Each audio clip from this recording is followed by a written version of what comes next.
Chapter number 2 moments के standard 9 का explanation करना स्टार्ट किया था। अब हम आगे कंटिन्यू कर रहे हैं। Grandmother always fussed when grandfather bought home some new bird और animal. So it was decided that Toto's presence should be kept in a secret from her until she was in a particularly good mood. Grandfather and I put him away in a little closet opening in my bedroom wall, where he was tied securely, or so he thought, to a peg fastened into the wall. दादी माँ जो थी वो हमेशा बड़ा गुस्सा करती जब भी दादाजी कोई पक्षी और या जानवर नया ले आते। तो हमने डिसाइड किया कि हम उसे कहीं छुपा के रखेंगे तब तक जब तक दादी माँ का मूड अच्छा ना हो जाए। तब दादाजी ने और मैंने उसे एक मेरे कमरे की कबर्ड में रख दिया, जिसके अंदर हमने उसे अच्छी तरह से बांध के रखा, अच्छी तरह से दीवार की तरफ कस के। A few hours later, when grandfather and I came back to release Toto, we found that the walls, which had been covered with some ornaments paper chosen by grandfather, now stood out as naked brick and plaster.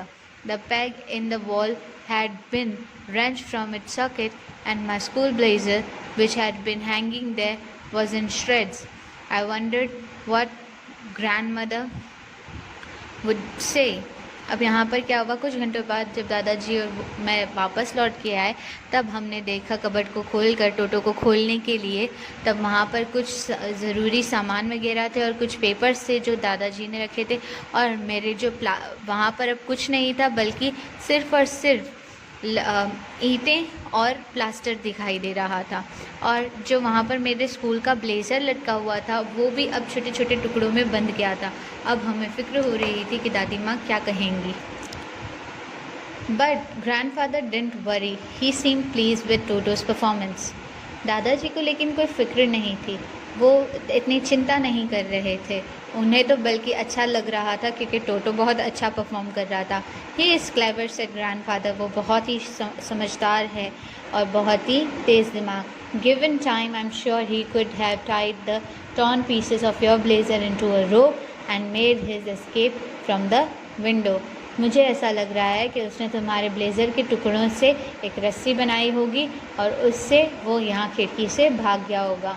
His presence in the house is still a secret. उसका यहाँ होना अभी भी किसी को पता नहीं है। Toto was now transformed to a big cage in the servants' quarter where a number of grandfather's pets lived very sociably together. A tortoise, a pair of rabbits, a tame squirrel, and for a while my pet goat. हमने फिर उसे टोटो को वहाँ से transfer करके एक बड़े से पिंजरे में रखा जहाँ पर दूसरे अन्य जीव जो थे वो एक साथ एक दूसरे से घुल मिल के रहते। जहाँ एक टर्टोइस था, एक जोड़ी रैबिट्स की थी, एक स्क्विरल थी और वहीं मेरी बकरी भी थी। But the monkey wouldn't allow any of his companions to sleep at night. लेकिन वो बंदर रातों को कभी भी अपने साथियों को सोने नहीं देता। So grandfather who have to leave Dehradun next day to collect his pension in Saharanpur decided to take him along. जब दादाजी देहरादून जाने वाले थे अगले दिन अपनी पेंशन लेने सहारनपुर में, तब उन्होंने सोचा कि वो टोटो को साथ ले जाएंगे। Unfortunately I could not accompany grandfather on that trip, लेकिन बदकिस्मती से मैं दादाजी के साथ नहीं जा पाया। But he told me about it afterwards, लेकिन वो मुझे आकर वापस सारी कहानियाँ सुनाने वाले थे। A big black canvas kit bag was provided for Toto. एक बड़े कैनवस से बनाया हुआ उनके लिए किट बैग जो था उसमें उन्होंने टोटो को डाला।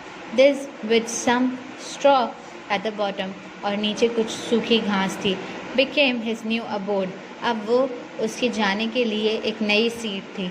When the bag was closed, there was no escape. जब बैग बंद हुआ तो उसमें से बाहर निकलने का कोई चांस नहीं था। Toto could not get his hands through the opening and the canvas was strong for him to bite his way through. उसके जहाँ से वो सिरा खुलता था वहाँ पर से टोटो बाहर नहीं निकल सकता था और उसके हाथ नहीं पहुँच पाते, और जो कैनवस था वो बहुत ही मजबूत था जिसे वो अपने दांतों से भी नहीं तोड़ पाता।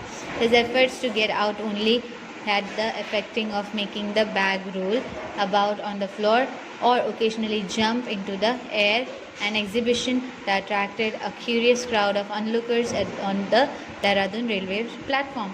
टोटो के पास खाली 2 ही ऑप्शंस थे, या तो वो बैग के अंदर गुलाटियाँ मारता हुआ आगे बढ़ जाता या तो उछलता ताकि जो लोग थे वो देख के डर के मारे उसे खोल देते।